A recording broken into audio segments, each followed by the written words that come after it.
Terkuak kabar baru dari Putri Chandrawati yang kini berada di dalam penjara. Putri Chandrawati dipenjara karena terlibat dalam kasus pembunuhan Brigadir J. Selain Putri Chandrawati, Ferdy Sambo sang suami juga ditahan karena menjadi pelaku pembunuhan. Akibatnya, anak-anak mereka kini menjalani hari tanpa orang tua. Meski begitu, Putri Chandrawati baru-baru ini menulis pesan diam-diam untuk putrinya. Meski kini menjalani hukuman karena terlibat kasus pembunuhan Brigadir J, Putri Chandrawati seolah enggan lepas tanggung jawab begitu saja terhadap anak-anaknya. Pada peringatan Hari Anak Perempuan Sedunia, Trisha Angelica Adiadana menampilkan sebuah pesan haru dari ibunya Putri Chandrawati.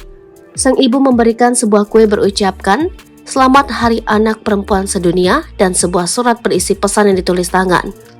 Putri Chandrawati juga menyampaikan permintaan maaf karena tidak bisa mengungkapkan secara langsung. Istri Ferdy Sambo itu memulai surat tersebut dengan ucapan hangat. "Dear Mbak Trisha, Mbak Datia, anak perempuan Mama tercinta, selamat Hari Anak Perempuan Sedunia. Maafkan Mama, Mbak Trisha dan Mbak Datia, anak perempuan kesayangan Mama, bila kita tidak bisa melewati hari-hari bersama." Tulis Putri Chandrawati. Dalam tulisan itu, Putri Chandrawati juga mengungkapkan rasa cintanya pada anak-anaknya. Dia juga meminta maaf kepada Trisha dan Datia karena mereka tidak bisa melewati hari-hari bersama ibunya.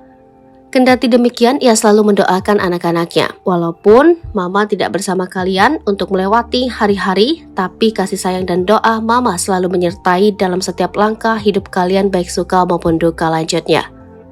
Terakhir, Putri Chandrawati berpesan kepada sang putri agar menjadi anak yang tegar meski saat ini tak didampingi kedua orang tuanya.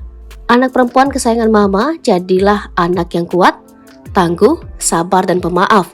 Apapun yang kalian alami akan menjadikan anak-anak yang luar biasa. Mama hanya bisa membekali kalian dengan iman, adab, pengetahuan dan selalu mengingatkan kalian untuk selalu berbuat yang terbaik," tuturnya. Dengan penuh cinta, Putri Chandrawati merindukan kedua anak perempuannya yang dia sebut sebagai malaikat.